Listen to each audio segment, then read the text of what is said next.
The NCAA's Dan Gavitt and David Warlock for the Goodman and Hummel pod. Unfortunately, Robbie Hummel has chosen, guys, to go to the chiropractor over you guys. I hope that's not too much of a hit on your ego. But Robbie's preparing for the Olympics, so we got to give him that, right? I've been done for far less. At least it's not the dentist. It's no problem. No, this is legit. This is absolutely legit. So hope you guys are doing well. Haven't seen you guys since, Dan, I saw you at Mohegan Sun, right? That was feels like moons and moons ago. I have not been to a game since, believe it or not. And it's not been a lot of fun sitting at home. Like, it's been good not traveling as much. I got to say that. As you get older, you guys know. It's good not to travel as much, but I miss talking to players and coaches and seeing you guys on the road. And I'm hoping I get to do this in a couple months in Indianapolis. Do we have any media? Are we going to be allowed to be there? Do we know yet? What's the deal, Warlock? Yes, we will have some media. It'll be pretty restricted. I've had conversations with USBWA leadership and have given them a heads up as far as what we're doing. But we will have, some media there to cover the event. As far as access to the players and coaches, that'll be virtual, of course, as you might expect. But we're going to also provide the services for media not in attendance in Indiana to cover the event virtually with both post-game press conferences and traditional off-day as well. So we're going to try to accommodate you as best as you can so that you all can do your jobs in covering this great event. Does this mean I have to kiss your ass even more, Warlock, to get onto the good list of the media where I can attend? That's essentially what it means, yes. The thing I'm upset about is this was finally your year to be in a prime courtside seat, and now you have to go to the back of the line. So sorry. All right. At least I'm going to be with everybody else. I don't think there's going to be a whole lot of difference between me and whoever the A-list celeb media person is this year. All right. So the hot button topic, I think, this week, to some degree, has been conference tournaments, Dan. And there's some thought of what do teams do, what do leagues do. Obviously, there's money to be made from these conference tournaments, even without fans there through TV contracts. But a lot of coaches that I talk to are saying, well, listen, if I'm in the tournament anyway, why am I going to go to a conference tournament and risk a player getting COVID or hurting my seed or whatnot? There's so many different things. And then if one school bails out, what does the rest of the league do? How have you thought about this and how it can affect the NCAA tournament? Well, it is complicated, like most things in this environment, Jeff, as you note. We've had some discussions with basketball committee on the topic, and we'll have more. We don't have any specific position on it at the moment. I think generally speaking, we're supportive of the conference tournaments. It's our membership. It's how the tournament actually starts, as you well know. I mean, it is how teams play their way into March Madness, and when 80% of the teams that play college basketball don't make the tournament, it's their postseason championship experience, and then those that win get to play in March Madness. So we're hopeful but understanding of the complications around it. At this point, I think it's probably the general feeling is that this has to be a local decision, an institutional and conference decision, because every situation is different. Some conference tournaments you're talking about are one bid leagues, and many others are multiple team bid, coming out of the conference tournament. Some events are played the week before Selection Sunday, and some lead up to and play on Selection Sunday. So, it's a complicated one, like most things, but I think probably the general feeling is, with more discussion to come, that those are decisions that have to be made at a local, institutional and conference level rather than be mandated in some way by the NCAA tournament committee. So my big kick has been how much conversation was there about actually having a true bubble before the season? Why not spend NBA spent about $150 million from what it was out there, and they did it for 3 months. not as many teams, but a longer period of time. Was there conversation, and was it real, about spending the money? I mean, you guys have $800 million probably at stake here for the NCAA tournament. Why not put $100 million of that to ensure that we're going to have an NCAA tournament that hopefully doesn't have any glitches, unless Lou Williams somehow appears, throughout it?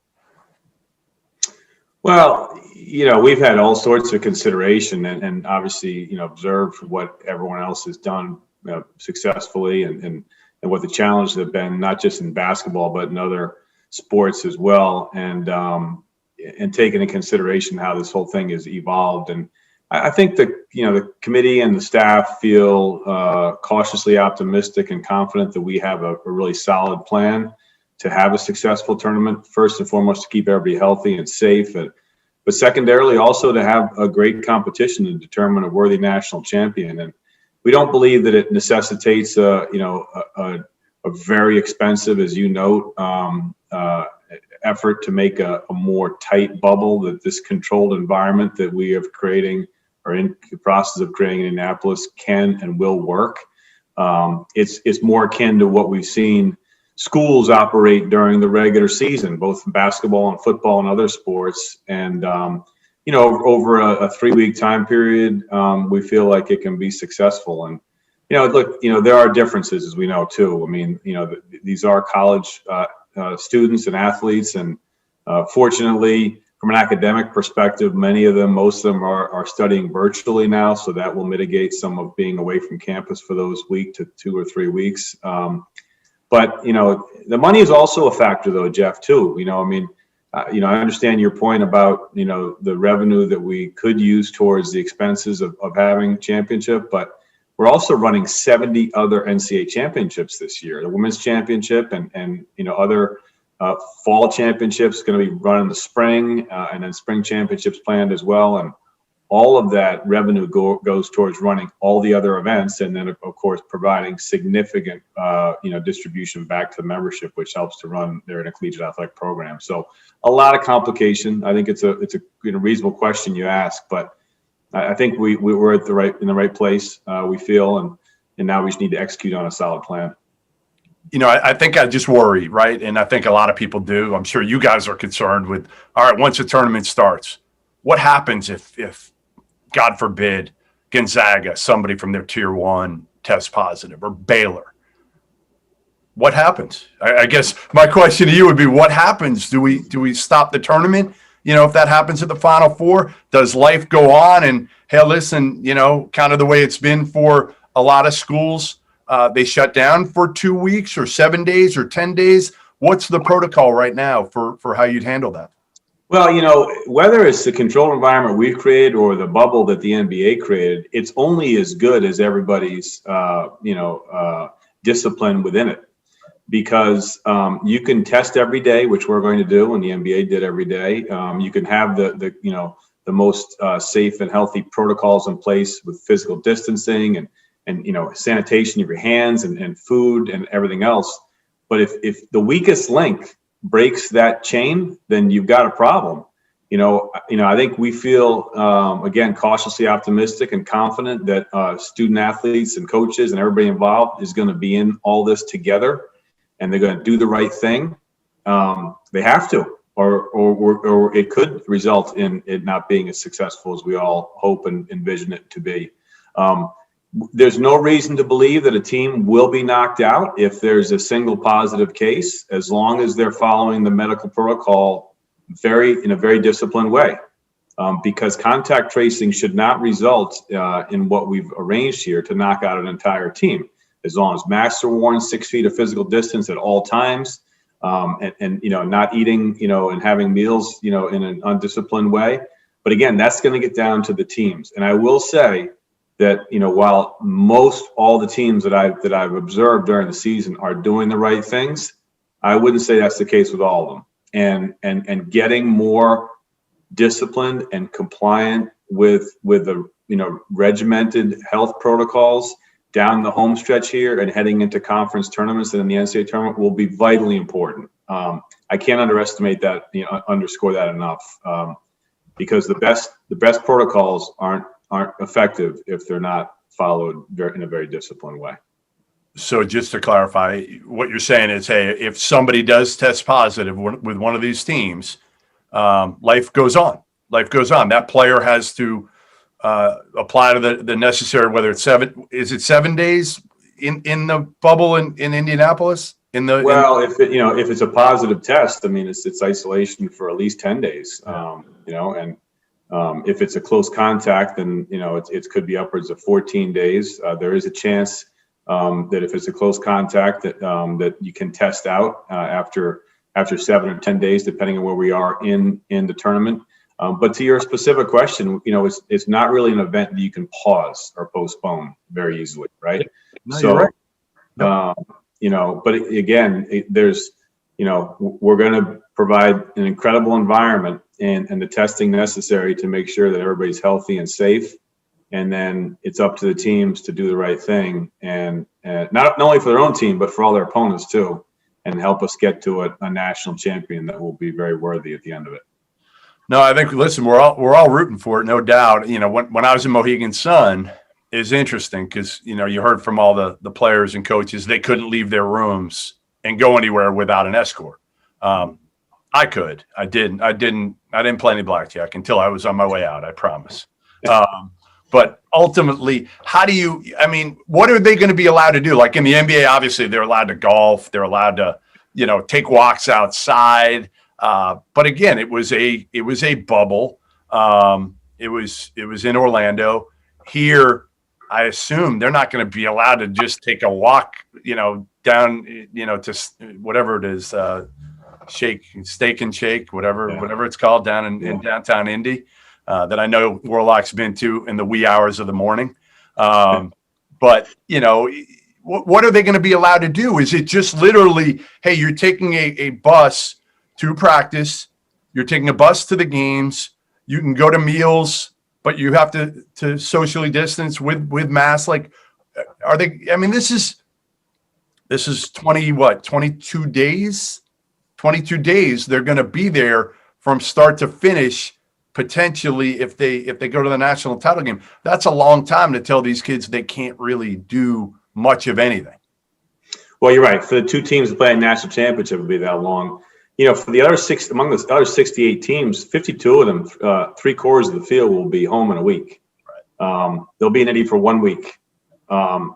And it'll be busy, especially that first week. It involves the teams coming in, having to isolate in their hotel rooms for more than 24 hours, just more than 24 hours, to have 2 negative PCR tests before they can come out and start practicing and game preparation, which is very similar to, like my son's in college, and that's exactly what happens when he goes back to school for the second semester, right? He's stuck in his room for 24 hours waiting test results. So unfortunately, that's become common. Then they'll have a few days to practice. There are a dozen practice courts in the Indiana Convention Center, all of which are connected to the 4 hotels we're going to use. So they can walk back and forth. They'll have team meeting space in the convention center for team meetings, for film sessions, for team meals. So they'll have, some freedom in that way. And we're setting up some, as the tournament advances, we'll set up some lounges that they can, go and get away from their rooms. Of course, even those have to be set up, physically distant. There's just no way around that. We need to, create an environment that eliminates or mitigates the need for contact tracing, to the very initial question you asked, so that we don't jeopardize having an entire team, become, ineligible or sick. It will be a different experience. What I think gives me and the committee hope and some confidence is that, as you know, going all the way back to Mohegan Sun, which was the very first week of the season, teams have been operating in this environment since late November. And I think they've learned a ton. We've learned a ton from their experience and from the successful MTEs, that took place. And so we know what works, right? And the teams know what work, and they know what doesn't work as well. And how to mitigate that risk. And while there's no, perfect, solution or we believe that there's enough learning and experience that has led to what we hope and think will be a successful event. Fans. I'm sure all fans want to know, like, are any fans going to be allowed? I'm assuming that's not the case, but I don't know. What have you decided with fans? Well, we have pre-approved, and it was fundamental to our decision to have the entire tournament in Indiana, that for each of the 67 games, players and coaches, family members will be in attendance. So that's guaranteed, even if things, were to, God forbid, get worse, with the pandemic, that they'll be in attendance at the games. We made a conscious decision with the Marion County Health Department not to make a call on fans as of the first of the year, because we just thought it needed more time to see how things hopefully improve. We'll make that determination by early February or thereabouts. There have been fans at Colts games, for example, upwards of 20% at one point, although it reduced to 10% near the end of the NFL season. Butler's had fans at Hinkle Fieldhouse in limited capacity. The Pacers are about to start to welcome some fans as well. So there's a possibility, but it will really be driven by health and safety and what we can manage. So we're hopeful, but time will tell. It's the most important thing was the family members, and we got that pre-approved, or else that would have been a deal breaker coming in the media. Dan. Also the media. Don't forget about the media. Warlock took care to make sure of that. I know he has. I know you got to get out of here, and then we're going to go to our B-list guy, Warlock, after you leave us. What's your confidence level right now, Dan? Like if I said, 0 to 100, your confidence level that we're going to have a tournament and it's going to go off well from start to finish this year, you feel pretty good about it? I do. I feel very good about it. Very confident about it. I'm respectful of the challenges around it. I have not slept well for weeks, and I don't think I'll sleep well again until the middle of April. You don't look like you've lost any more hair, Dan, though. You got most of your hair there. I haven't either. Don't look inside. Listen, it's been a long time. I do live in dread fear that the team could be impacted, and their experience could be, diminished in some way by things that, would be somewhat out of their control. But as I noted earlier, much of it is in their control. And I think we have a good solid plan in place. We're going to great lengths to make sure that everybody's, kept healthy and safe. And we've seen success in other events, although 68 teams, is a big number, I think it'll be a little more manageable. It'll feel so, at least after the first week when we get down to 16. But I've got a high level of confidence that this is going to be a successful event. It has to be, that's our job, and it's important for the players and coaches, and we're going to do everything we can to make sure it happens. I want to know whose dog is it? That's mine. He's a black lab. Yeah, he's a watchdog. Yeah. Go take your dog for a walk. We'll let Warlock take center stage here, and I'm going to grill him. Like nobody else has ever grilled Warlock before. So I'm just going to say I defer to Dan's comments. True story, by the way. Dan's dog is named Fenway, and my dog is named Bronx. So the Yankees nice. Very good. Very good. Live. Listen, you got to take it a little easy on Warlock, though. He's still licking his wounds from the Bills game last night. Yeah, you're right. We got to get into that a little bit. Dan, I appreciate it. You know what I think of you, way more than I do of Warlock. So I hope to see you in Indianapolis about 7 weeks away. So yeah. I can't wait. My big first question to Warlock when you get off is, I hope you got me at the nice Marriott. Dave's got you taken care of. Feelings mutual, Jeff. Thanks. Appreciate you, man. Take care, Dad. Be well. What's it been like for you? I mean, the whole process this year, trying to figure this thing out. I assume there's so many moving parts, and that's part of the problem. When I ask Dan about fans, it's right. You don't know the answer yet. You've got to wait to get as much info as you can before you make a decision, but you can't wait too long either. Right. Jeff, it's been frustrating a little bit because, the nature of my work especially is very cyclical, and I'm such a routine guy. I know I've been doing this, since 2006, been at the NCAA since 2001, but started in this championship in '06. And, I'm a routine guy. I work well in routine. Not that I'm opposed to change or anything, but I also know that what week of the year or month of the year I have to do this and do this and do this. And now it's been just one long waiting game. Today, literally, I'm putting together a roster of media coordinators that we'll have from our host institutions and conferences for each of the venues. That's something that's usually done 18 months out, so literally, now we're doing it weeks out. And there are going to be some things that are easier. For example, we're not going to have hundreds upon hundreds of, people credentialed at the first first and second round sites, 4 regionals and the final 4. That adds up to, literally thousands of media. And instead, for the whole tournament, it's going to be considerably less than that. Have a number, Dave? Do you have a number? What's it been, and what do you expect it to be this year? Usually for first 4, we usually have 150 people, with television. And then for first and second rounds, it can range from the 225 to 350, depending on which teams and where we are.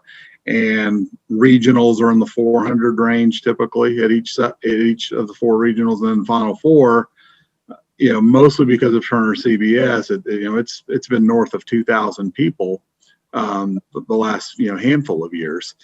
We regularly break records in terms of the number of people we're credentialing. The international number goes up. The online, because you credential anybody like Norlander and exactly the standards have definitely been lower than my predecessors. Yes, for sure. But no, so I think we're going to try, to credential. We have a list of regular college basketball media, the Athletic, the AP, USA Today, so on and so forth.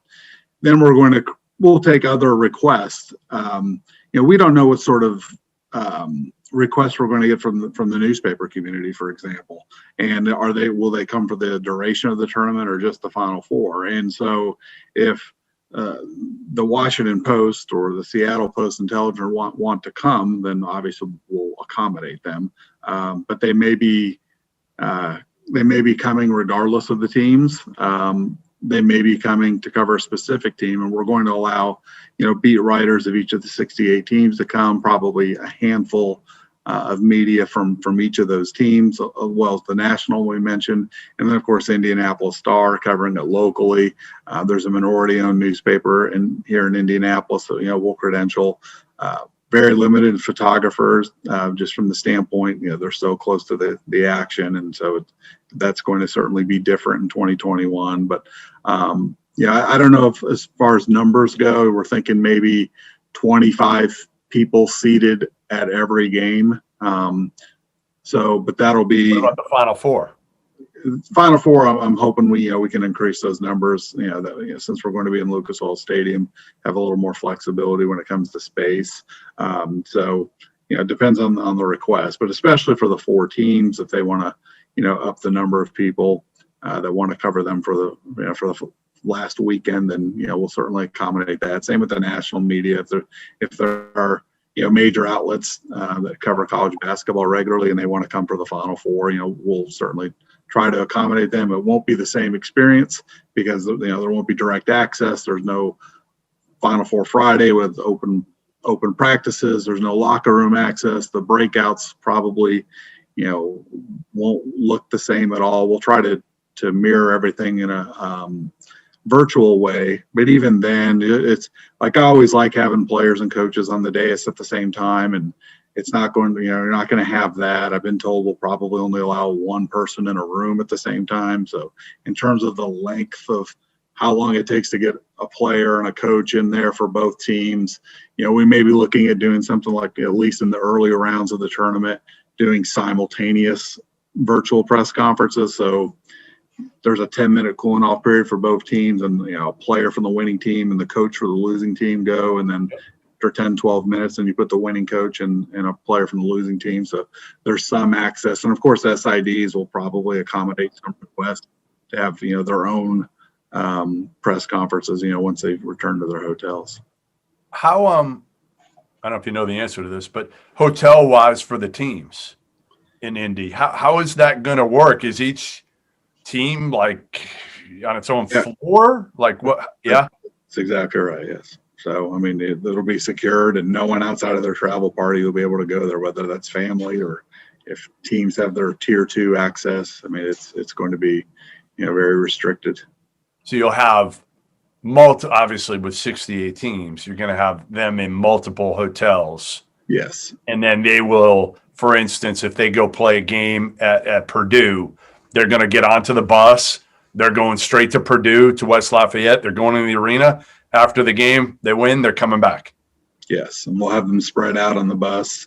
Buses. It'll have to be buses because of the need to have appropriate distancing. So, all that is, being considered and finalized. And the media, do we know what we'll be allowed to do? Because I assume we're not going to have any interaction with any players, with any coaches, with anybody. Are we going to be allowed to leave our hotels over that 3-week period? Yes. Media will be in what we'll call like tier 3. Yeah. So it doesn't require, testing and things of that nature. It just means that you can't have access to, to the tier 1 people. Right. So we can go still get the shrimp cocktail is what you're saying. You go get the shrimp cocktail, 2 a.m. milkshakes, all that still. You won't be allowed to get the 2 a.m. milkshake though. This is going to really hurt you. Me personally. Well, I mean, it'll help from a health and wellness. Yes, no doubt. You may lose a few lbs on this trip. We'll see about that. I've been stress eating since last night. So I think we've all been stress eating over the last year or so. Yeah. In terms of again, I know I asked Dan this question a little bit. Your confidence level that this is pulled off. What concerns you the most about everything? Is it a team, a key player? As the Final Four approaches, testing positive, and then again, there's almost an asterisk next to the tournament and the champion if something like that happens. Yeah, I mean, as far as what concerns me most, I mean, that's the same thing Dan mentioned. That's what keeps me up at night is just making sure we're doing everything we can to make it as safe as environment for everyone, and not just the players and coaches, but the officials and the people who are working the tournament. There'll be far fewer people running things from an operation standpoint, but you still need a PA announcer. You still need a scores table with the shot clock operator and game clock operator and timeout coordinator and those type of things. And so they won't be right between the benches like they normally would. I don't imagine, but it still takes complete buy-in from all those people, and including the teams, and you just have to keep your fingers crossed that everyone is taking the appropriate steps to protect themselves and keep this tournament going, and that's what matters, because it's sure there's a lot of money at stake, but I just think from an overall it's just important for college basketball fans, quite honestly. I mean, that's where we all started before we got into this business, that we love the game and we love this event. And it's just, it's critical from that standpoint as well, that, that this goes off and we successfully executed. And no matter what happens, it won't be for a lack of preparation. I mean, there's just staff going through this and working on this every single day. I mean, there've been no days off on this, and it's just with all the different changes to this year's tournament, we're having to relearn a lot of the things we've done and have to consider so many other factors that we normally wouldn't. And then I can tell you that we're hopeful that 2022 is a return to normalcy. So this eye test versus the net and all the other metrics is gonna, it's gonna start building up more, right? Like people are starting to talk about it a little bit now. As we get closer, it's gonna be this hot button topic of, well, what? And I always tell people, Dave, I always say, like, the problem is everybody thinks it's like this one generic thing that they throw in a hat. Instead, you've got all these committee members, and they all look at something differently. Like one might look at the net, the other might love the BPI, the other might like Sagarin's rating, whatever it is. The other might just like the eye test. How do you think it's going to be this year in that room? How different?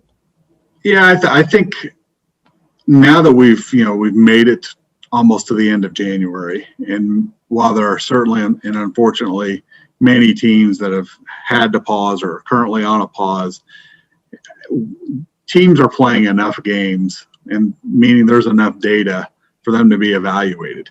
And on the whole eye test thing, I get people who criticize that because anyone can watch a team play on their best day and just go, good Lord, that team is unbelievable. I'm trying to think of games this weekend, where you just go, wow, man, that team's really good. Syracuse has been a good example lately. Syracuse against Virginia Tech. I watched Syracuse when they played Boston College, and they scored 100 and something points, and they had 5 guys just drilling threes left and right, and you're just going, this is, and I know Boston College isn't a great team, but it's still a game on the road, and they may have had a 40-point lead at one point in the second half. And can I give you another what one? They did against Virginia Tech was something, but that's not. But if you watch them in other games, one other one comes to mind. Here's a good example. Like to finish that thought, though, if you watch Syracuse on other days, you go, no, they're struggling. So that's why the eye test doesn't work, because it depends on which day you watch them. 100%. No, you got to look at results. I guess. So what I was thinking as you were talking there was like a Clemson is a good example. Okay, Clemson was so good early, right? Rolling, they go on a pause, and they've been awful since. So like how much it's going to be very interesting to see how much each committee member, and like I said, I think you're going to bring this to the attention, I would assume, or one of the committee members will. Right. Hey, this is what happened coming off the pause. If Clemson looks good and gets going again in a week or two, you wonder how much people will say, well, you know what? Maybe coming off the pause there in the first few days, we got to kind of throw that out the window a little bit because they weren't able to do something for, 6-7 days. Yeah, I think you have to consider that. And that data is far more important and useful than the eye test for the reasons I just explained, because, it's perfectly, explicable that someone would come off a long layoff and A, be rusty, or B, don't have their legs. And maybe a team, I watched Villanova in their first game against Seton Hall, I think it was, middle of last week. And I thought sometime in the second half, they looked a little gassed. They did. And now they also showed how tough they are by hanging on. And that's a credit to that program, I think, and their players and Coach Wright.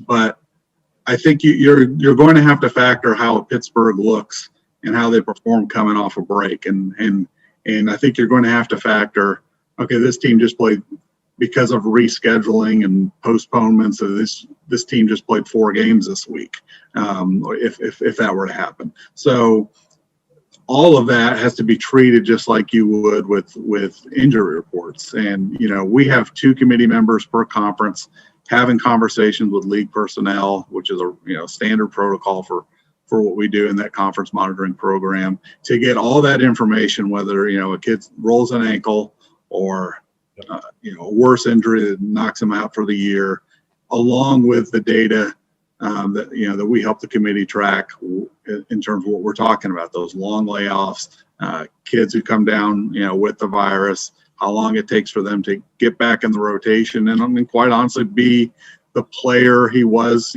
before they went down, or contracted the virus. So, it creates more work this year, but it doesn't really change. You're still going to look at Ken Palm. You're still going to look at the net, Sagarin, BPI, KPI, strength of record.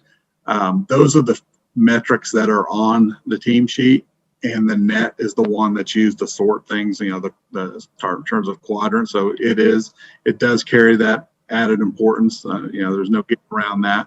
But also, it's, one of my roles in the room is to make sure we're looking at things from every angle. And, and I'm a big fan of, the strength of record, wins against bubble, those type of things. There are other metrics out there, and you follow those guys on Twitter. I think, they have some credibility, know what they're talking about. And while they're not on the team sheet, if there's something there where their metric is wildly different than the other metrics, it's going to be pointed out. And I think, the most recent example of that would be in 19 with UNC Greensboro, where there are metrics that are, commonly referred to by committee members, maybe not been so great, but some of their other metrics, and especially in the WAB, showed that, they may have not had the same opportunities as a Big East team would have had, for example, but, they were still a high quality basketball team and achieved a record that would have been hard for many other teams to achieve with the schedule they had. So, the modernization of the selection process, is ongoing. It didn't end with the net, but we certainly made huge strides by getting rid of the RPI and replacing with the net.